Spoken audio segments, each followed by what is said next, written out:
اللوزتان أو اللي كنعرفوهم بالحلاقم هما ماشي غير قطعة لحم زايدة في الحلق ديالنا، هما في الحقيقة خط الدفاع الأول وأول محطة تفتيش بيولوجية كيدوز منها أي حاجة دخلت للجسم، سواء من الماكلة أو الهواء.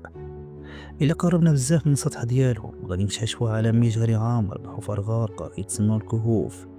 هاد الحفر الخدمة ديالها هي صيد الفيروسات والبكتيريا وتخليهم يتحبسوا تما قبل ما يكملوا الطريق ديالهم من الداخل.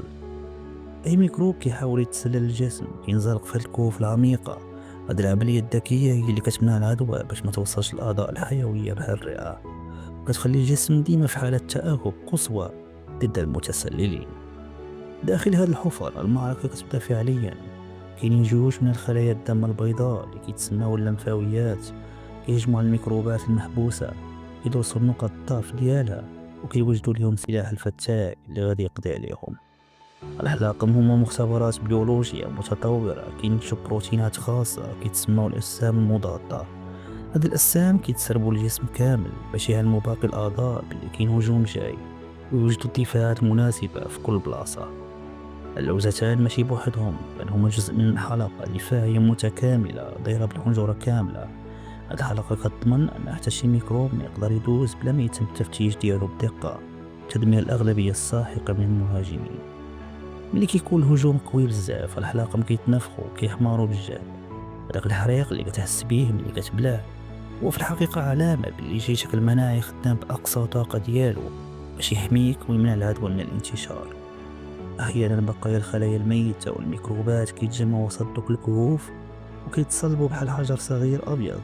هادو هما حصل اللوزتين اللي كيسببوا إزعاج كبير في الحلق وكيوليو مصدر لرائحة كريهة في الفم ديالك.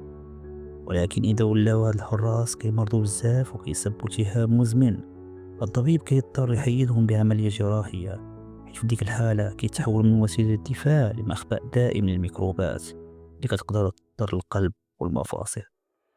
حتى من بعد ما كيتحيدوا الجسم ما كيبقاش بلا حماية.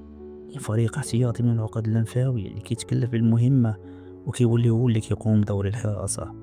هكذا كتبقى المناعة ديالك مستمرة وقوية ضد جميع الأمراض. في الختام اللوزتان هما دليل آخر على الدقة العظيمة في تصميم جسم الإنسان. عضو صغير بزاف ولكن الدور ديالو في الحماية لا يقدر بثمن. تهلا في صحتك مزيان وراقب إشارات جسمك حيت هي اللي كتحميك.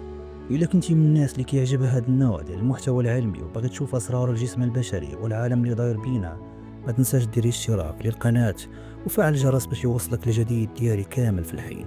شكرا لكم بزاف على المشاهدة والدعم. إلى اللقاء.